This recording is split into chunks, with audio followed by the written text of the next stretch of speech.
Okay, so the next bit of the book is a really awesome part. It's called Expand Ownership Over Your Life. You use your winning brain to identify, achieve, and measure daily progress, which continually expands your ownership over your life.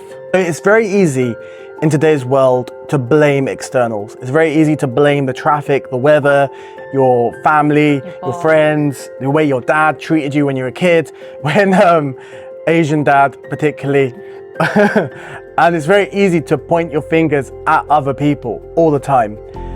But when you take ownership, when you take back control of your life, when you take back of the meaning and story and narrative that you're creating around that thing that happened to you in the past, you take full control and you are able to fully express it and be powerful and be more self-expressed in overcoming that adversity.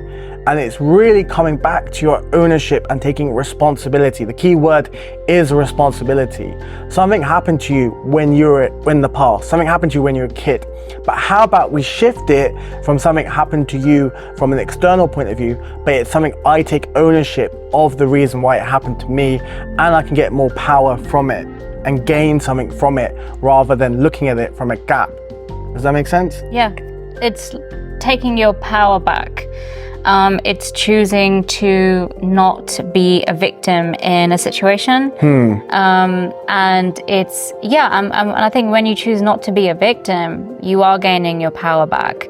You are able to then think, okay, what's my next step? What's the solution to this scenario or problem or, whatever it is.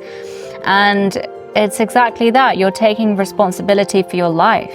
And again, that's not to say that you have control over external factors or external experiences or how anybody else behaves. You have control over what you're going to do about something, how you're going to react to something. That's taking ownership of our life, to me.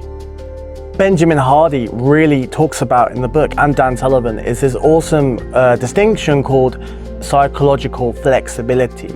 And I really find this fascinating because it's a comparison of people that are in a high hope mindset and people who are in a low hope mindset. And people who have psychological flexibility are like an elastic band, right? And when something bad happens to them, they don't break, they're not brittle, they're not like a wooden stick or a metal pipe. It's like a malleable, flexible subject in which something hits you, it just rebounds back. And ultimately, that's what psychological flexibility is, from my analogy and from my understanding, is, something bad happens to you, but the whole stick doesn't break because of it. The whole pipe doesn't snap. You are like an elastic band. You can absorb the thing that happened to you and rebound it back out into the world. You don't have to absorb these negative things that happen to you. And you have that flexibility to move on from it through the story and narrative that you give that bad event. Hey there, thank you so much for watching this clip. To watch the full episode, click here. If you want more awesome content like this to help you soar to new heights and break your limiting beliefs, don't forget to subscribe.